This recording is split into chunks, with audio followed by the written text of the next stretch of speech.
Vous connaîtrez la vérité et c'est la vérité qui vous rendra libre. Nous voici venus à un autre numéro de notre émission, maintenant préférée, libérée, Jean 8, verset 32. C'est tout de suite avec un thème assez intéressant. Nous parlerons du pardon. Bonjour, pasteur Baga. Bonjour, Blandine. Je pense que dans les émissions précédentes, on n'a pas eu l'occasion de vous présenter comme il se devait. Je suis désolée de ce crime de lèse-majesté. Je ne me suis pas senti lésé. Ok. Donc, mais on va quand même bien faire les choses. Le pasteur Baga et pasteur... j'aime pas donner de localisation. Il est pasteur partout où il se trouve. Oui, je suis pasteur où besoin se fait sentir. J'aime toujours me présenter comme le berger des brebis du Seigneur. Alors, pasteur Baga vit au Cameroun, à Yaoundé. Effectivement. Il est pasteur de la communauté baptiste. La congrégation baptiste camerounaise. Oui. Living Word Fellowship, poste missionnaire Living Word Fellowship. Oui. Ok, ça se passe bien, vous jouissez du ministère, ça vous plaît? C'est un appel de Dieu et on obéit et Dieu sait la récompense qui est au bout de cet appel. On donne le meilleur de nous-mêmes pour être agréable et acceptable à Dieu, afin que les brebis que le Seigneur nous a confiées soient conduits vers des verts pâturages et vers des cours d'eau paisibles. Ok. Alors, c'est une très bonne manière de commencer ce thème, le pardon. J'ai commencé déjà à demander pardon. J'espère que nos différents internautes m'ont accordé leur pardon. Ok, et que vous aussi, vous m'avez accordé. Bien entendu. Vous comprendrez pourquoi tout à l'heure, au cours de cette émission, je suis obligé de vous accorder mon pardon. Ah, vous êtes obligé. Commençons donc par ça. Pourquoi est-ce que vous êtes obligé d'accorder le pardon? Parce que le pardon n'est pas facultatif. Ok. Le seul moyen pour moi d'être pardonné, c'est que je pardonne à l'autre. Wow. Alors, c'est une condition. Même quand il n'y a pas de limite à cela, est-ce qu'il faut tout pardonner, même quand on vous dérobe de votre argent, qui vous pousse en faillite, que quelqu'un met le feu à votre maison et tue vos... Je ne sais pas qui tue les habitants de la maison, que votre femme vous ait trompé, votre époux vous a trompé, vous êtes abandonné par vos enfants, vous êtes rejeté par votre communauté. Il y a tellement de raisons. Est-ce que le pardon n'a pas de limite? Je dirais que le pardon n'a pas de limite, tout de go. Et avant de répondre directement à cette question, permettez que je situe ce que c'est que le pardon dans mon entendement. Ok, le pardon, c'est l'action de pardonner à un offenseur, oui. Quelqu'un qui vous a causé un tort, un dommage, et vous avez le droit d'exercer soit un pouvoir, soit une autorité qui vous est reconnue par la loi. Et vous décidez de pardonner. Pardonner veut dire laisser aller. C'est-à-dire qu'on pardonne quand on est dans une position où on a raison de poser un acte quelconque. On a raison de retenir, on a raison de nous venger, on a raison de nous faire justice. C'est là où le pardon intervient. Le pardon intervient pour réconcilier deux personnes qui ont des différends. Donc le pardon, c'est l'acte de laisser aller ou l'acte de pardonner un offenseur qui vous a causé un dommage. Maintenant, pour répondre à votre question, je veux qu'on lise, qu'on aille dans les Écritures. Pour qu'on ne dise pas que c'est moi qui le dis, on va lire dans le livre de Matthieu. Matthieu chapitre 18, à partir du verset 21. Ma Bible dit, alors Pierre s'approcha de lui et dit, il s'approcha de Jésus et dit, combien de fois pardonnerai-je à mon frère lorsqu'il péchera contre moi? Serait-ce cette fois? Parce que la culture juive disait que tu peux pardonner ton frère 7 fois. Et c'était excessif. Et vous vous rappelez dans ces propos de Jésus dans le livre de Matthieu, où Jésus dit que notre justice doit être plus que celle des pharisiens. Oui. Et les pharisiens avaient la capacité de pardonner 7 fois. Écoutons un peu la réponse de Jésus. Jésus lui dit, je ne te dis pas de pardonner jusqu'à 7 fois, mais jusqu'à 70 fois 7 fois. Waouh! Ça, c'est pour une personne. Ce nombre de fois doit être accordé à une seule personne. Ceci dit, si 1000 personnes vous offensent, vous devez avoir la capacité de leur pardonner 70 000 fois 7. Donc, le pardon n'a pas de limite. Le pardon n'est pas facultatif. Pourquoi le pardon n'a pas de limite? Pourquoi le pardon n'est pas facultatif? Parce que, premièrement, le pardon libère celui qui est offensé, pas l'offenseur. Le pardon libère celui qui accorde le pardon. Deuxièmement, dans la prière que nous avons reçue du Seigneur, il est dit, pardonne-nous nos péchés, comme nous pardonnons également à ceux qui nous ont offensés. Donc, si tu ne pardonnes pas à ceux qui t'ont offensé, le Seigneur ne va jamais te pardonner. Je veux qu'on lise un peu le livre, la Bible dans Matthieu, au chapitre 6, les versets 14 et 15. La Bible dit, c'est Jésus qui parle. Si vous pardonnez aux hommes leurs offenses, votre Père Céleste vous pardonnera aussi. Wow. Mais si vous ne pardonnez pas aux hommes, votre Père ne vous pardonnera pas non plus vos offenses. Si tu m'écoutes et que tu sais que tu as offensé quelqu'un et que tu as besoin du pardon de Dieu et que tu sais que si tu n'es pas pardonné par Dieu, tu iras en enfer, alors tu es obligé de pardonner toute fois que tu es offensé. Ça, c'est la réponse à votre question. Pardonner sans cesse, pardonner sans limite. Alors, ça me pousse à poser cette question-ci. Est-ce que le pardon de Dieu dépend du pardon de celui qui a été offensé? C'est-à-dire que vous m'offensez, vous ne me demandez pas pardon, mais vous allez demander pardon à Dieu. Ou alors, vous m'offensez, vous me demandez pardon, je refuse de vous l'accorder et Dieu vous pardonne quand même. Est-ce qu'il y a une connexion entre le pardon que vous accorde l'offensé et le pardon que vous accorde Dieu?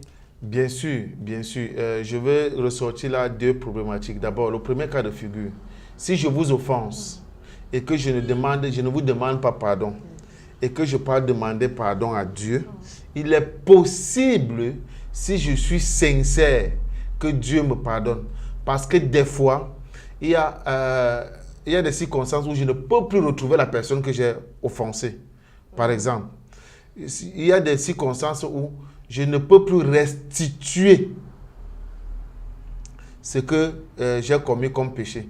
Même dans le principe de la confession, on dit que quand vous venez à Christ, il faut confesser tous vos péchés. Et si tu viens à Christ à l'âge de 20 ans, 25 ans, 26 ans, je ne sais pas si tu vas te souvenir des péchés que tu as commis pendant 26 ans.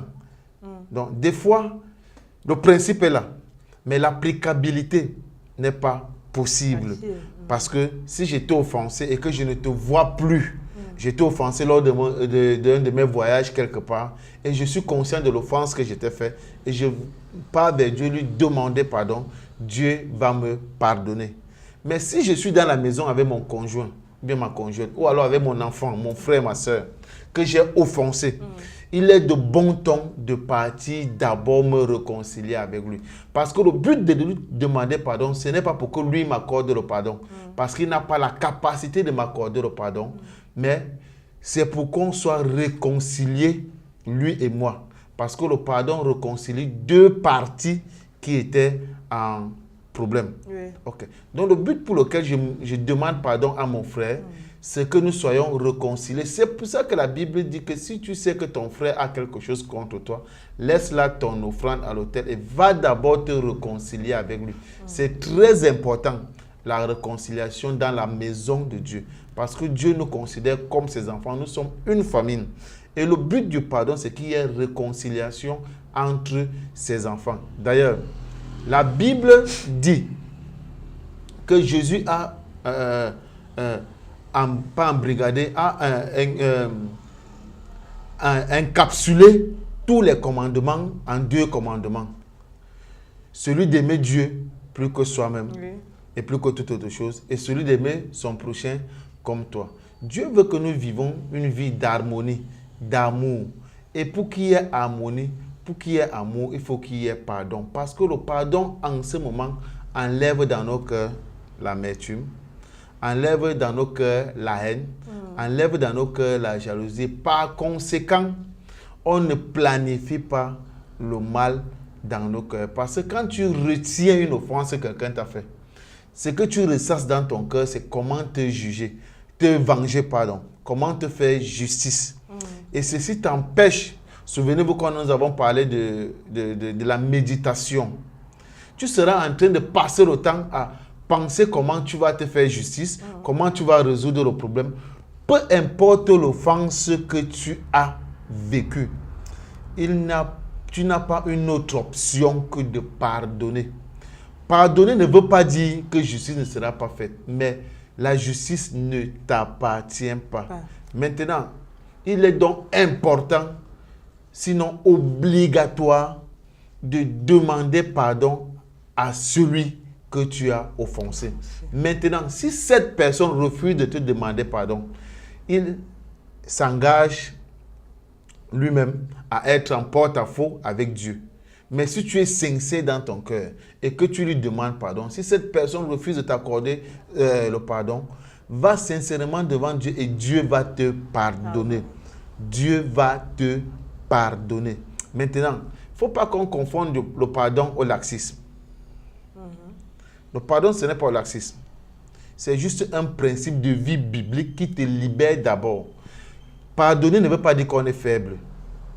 Pardonner ne veut pas dire qu'on est lâche. Ah, c'est bon de le préciser. Oui, pardonner ne veut pas dire qu'on est impuissant. Au contraire, je veux prendre le cadre dans un couple. Dans un couple. C'est le plus mature qui pardonne. Le pardon est un signe de maturité. Le pardon, c'est un signe d'humilité. C'est être un homme de paix, être un conciliant. Donc le pardon n'est pas facultatif, le pardon est obligatoire. Nous sommes obligés de pardonner aussi, même si les gens ne nous demandent pas pardon. Ton pardon ne doit pas venir parce que la personne s'est bien comportée ou elle a bien emballé son discours pour te demander pardon. Le pardon doit venir parce que c'est de ta responsabilité de te libérer de cette haine et de cette rancune dans ton cœur.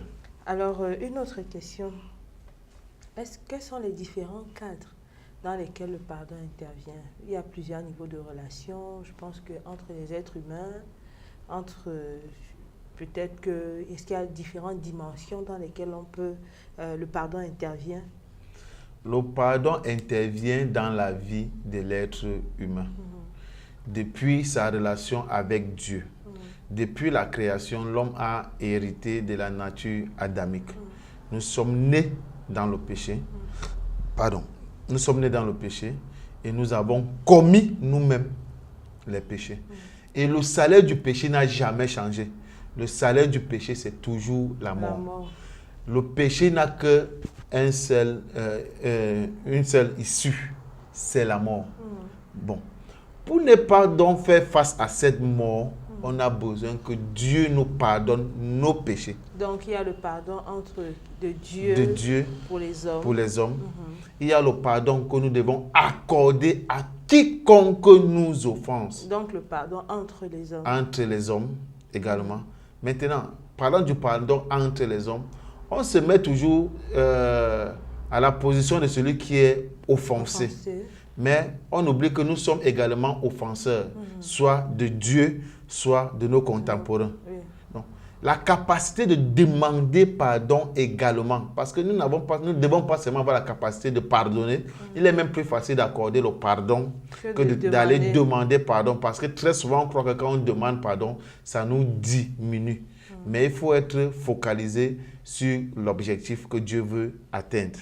Si l'objectif que Dieu veut atteindre demande que même si j'ai été offensé moi, je vienne vers toi, je te pardonne et je viens vers toi, je fais le premier pas, je le fais parce que je poursuis seulement les ambitions de Dieu, pas mes ambitions. Alors, est-ce que le pardon de soi n'intervient pas aussi? Justement, et c'est là où le bas blesse. très souvent, nous coupissons dans la culpabilité. Et surtout, quand nous avons commis ce même péché plusieurs fois. Hein. Deuxièmement, quand nous occupons une certaine position de prestige, où les gens ont une bonne impression, une bonne idée de nous. Des fois également, quand nous avons fait des efforts pendant un moment et nous avons pu vaincre la chose et on se retrouve à l'intérieur, naît directement ou immédiatement un esprit de culpabilité. Et on n'arrive pas à nous pardonner à nous-mêmes. Et là, la situation devient plus dangereuse que celle d'auparavant parce que l'effet qui va suivre, c'est que on va se dire, ok, j'ai abusé, j'ai atteint le sommet, j'ai touché le fond, à quoi bon continuer à faire des efforts? Et on va donc commencer à délibérément vivre dans le péché et dans le mal. Parce qu'on va se dire, j'ai fait des efforts, cette fois-ci, Dieu ne peut plus me pardonner. Et si Dieu ne peut plus me pardonner, moi aussi, justement. Je veux prendre l'exemple pour ces jeunes filles qui tombent malheureusement enceintes avant le moment. Elle est tellement mal, elle se culpabilise tellement qu'elle ne veut pas subir cette honte devant les gens. Elle ne veut pas subir cette humiliation devant les gens. Elle n'arrive pas à se pardonner. Et la prochaine chose à laquelle elle pense est de se faire avorter. Pour celles qui ne pensent pas se suicider. Et c'est là l'origine des suicides de certaines personnes. Ils n'arrivent pas à se pardonner à eux-mêmes. Ils se disent que ça ne vaut plus la peine pour eux de continuer à rester au milieu des autres. Voilà. Et ils vont donc chercher ces moyens-là de l'acheter, comme l'avortement, et ça peut entraîner à la mort. Tu commets un autre meurtre. Maintenant, après cet avortement-là, tu commets un autre péché. Après avoir commis celui de l'adultère ou de la fornication qui t'a conduit à cette grossesse. Donc, il faut que les gens, les uns et les autres, apprennent à se pardonner. C'est très important. Tu es le propriétaire de ce que tu fais et de ce que tu es. Tu peux décider de la direction que tu donnes à ta vie après avoir commis un péché. Apprends à te pardonner toi-même en premier. Que les conclusions des autres ne déterminent pas ta capacité à te pardonner. Donc, du coup, quand je commets un péché, quand je me sens mal, que je me pardonne d'abord moi-même. Et si tu ne te pardonnes pas toi-même, tu ne peux pas demander pardon à Dieu. Tu ne peux pas demander pardon auprès de quelqu'un d'autre. Et tu ne peux pas accorder le pardon à l'autre. Donc, il faut absolument apprendre à se pardonner soi-même et à se donner les moyens de rebondir. Entre les hommes, lorsqu'il y a offense, lorsqu'il y a désaccord, est-ce que le pardon entraîne forcément la réconciliation? Le pardon doit entraîner la réconciliation, forcément. Mais le pardon n'est pas obligé d'entraîner l'amitié, par exemple. C'est-à-dire, tu peux m'avoir offensé, nous étions des amis, on se fréquentait, et tu viens demander pardon. Je juge que l'offense était tellement grande que je ne veux plus continuer cette amitié, mais je te pardonne sincèrement. Te pardonner sincèrement, ça veut dire je n'ai rien dans mon cœur contre toi. Je n'ai aucune rancune contre toi. Je ne te souhaite pas de mal. Au contraire, je prie pour toi, que Dieu te fasse prospérer dans ton mariage, dans tes entreprises, dans ce que tu fais. Je te souhaite tout le bonheur de la vie, mais seulement je ne me sens plus à l'aise dans ta présence. Mais la communion fraternelle doit continuer. L'amitié peut cesser d'être. Parce que le pardon, c'est redonner la place à l'offenseur qu'il avait dans ton cœur avant de t'offenser.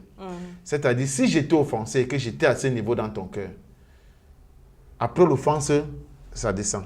Quand je reviens te demander pardon, tu me remets à la place que j'avais dans ton cœur, mais pas dans cette relation quotidienne, pas dans cette communion quotidienne, mais la communion fraternelle. Je dois toujours te regarder comme un enfant de Dieu pour qui Jésus est également mort à la croix et je dois te souhaiter le meilleur.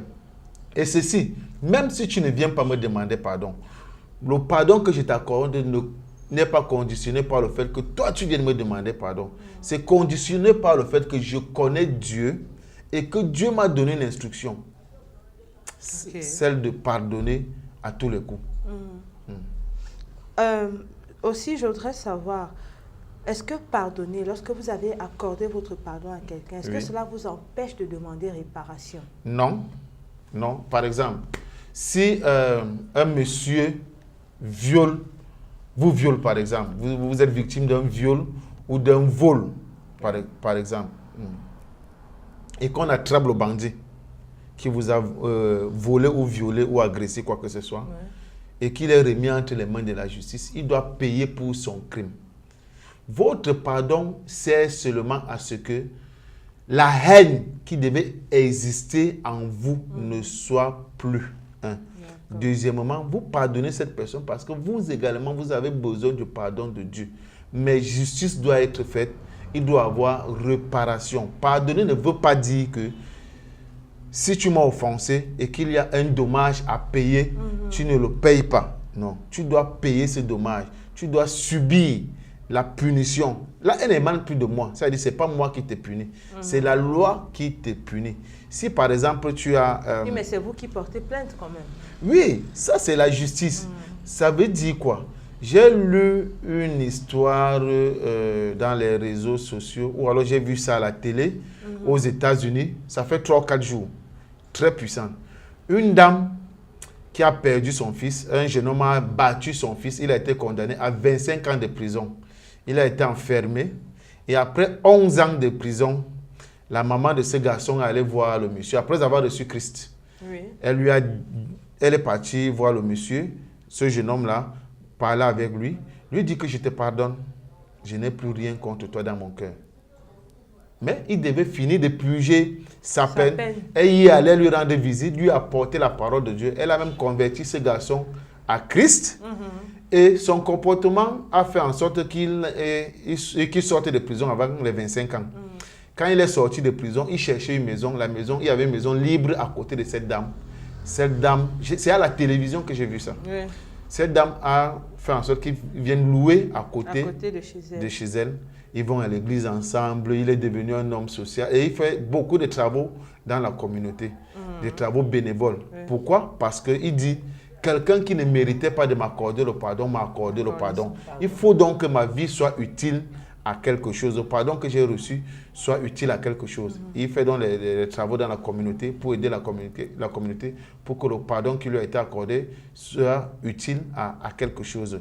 Donc le pardon doit s'accorder dans toutes les circonstances, à tous les niveaux, mais la justice reste la justice. Elle dit que je peux t'envoyer en prison parce que tu as commis un délit, tu m'as blessé, tu m'as offensé, mais dans mon cœur, il n'y a pas de haine, il n'y a pas de rancune contre toi. Tu es juste à un endroit où le Seigneur, tu auras plus de temps à te consacrer à la parole de Dieu. Comme tu étais distrait dehors. Alors, Pasteur Jules Paulin, nous allons prendre encore une petite pause, le temps de vous laisser souffler et nous revenons sur le plateau quelques secondes après. Merci.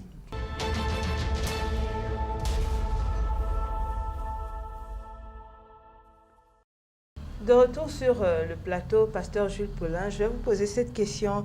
Comment est-ce qu'on est sûr que Dieu nous a pardonné? On sait qu'on doit aller lui demander pardon et tout, bon, mais comme il n'est pas là pour dire, il n'a pas le téléphone pour nous dire, ok, c'est bon, je t'ai pardonné, comment on peut avoir cette assurance-là? D'abord, l'assurance que nous devons avoir nous vient de la parole de Dieu. Dans le livre de Matthieu, chapitre 6, au verset 14, Dieu dit clairement, si vous pardonnez aux hommes leurs offenses, votre Père Céleste vous pardonnera aussi. Dieu l'a dit et j'y crois. C'est par la foi que je crois que Dieu m'a pardonné. Parce que quand il dit une chose, la chose s'accomplit.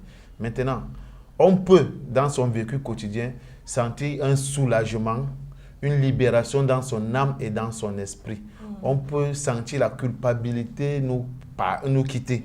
On peut sentir une paix dans son cœur et dans son esprit. Mais je crois que j'ai été pardonné parce que Dieu a dit que si je pardonne à quelqu'un d'autre, il va me pardonner. Deuxièmement, si je confesse de ma bouche mes péchés, il va me pardonner. C'est par la foi que j'ai l'assurance de ce que Dieu m'a pardonné. Et je veux parler à quelqu'un qui nous écoute en ce moment, qui se demande si Dieu l'a réellement pardonné. Rassure-toi, de ce que tu confesses de ta bouche tous tes péchés de manière sincère.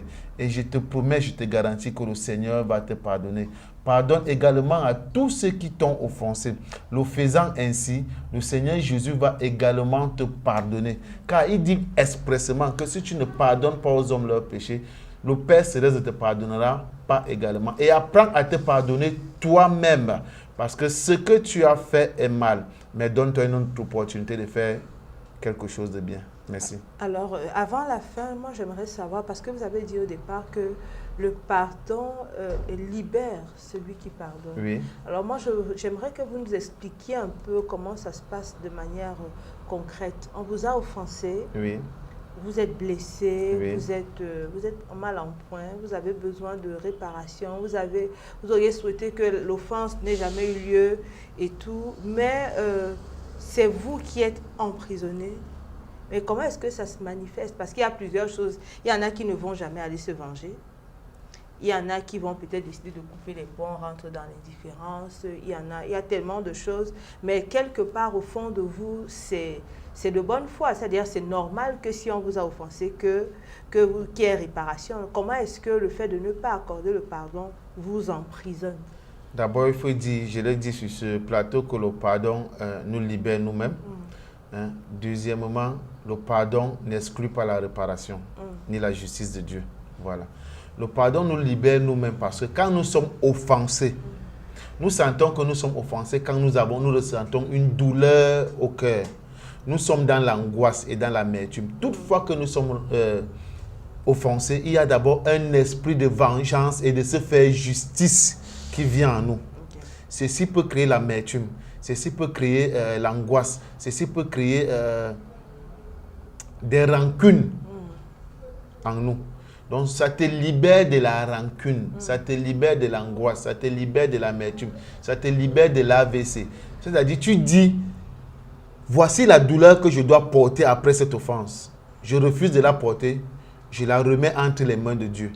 Je pense que ça libère aussi même de l'indifférence. Ça libère de l'indifférence, ça rétablit la communion entre les enfants de Dieu, entre les frères, entre l'offensé et l'offenseur.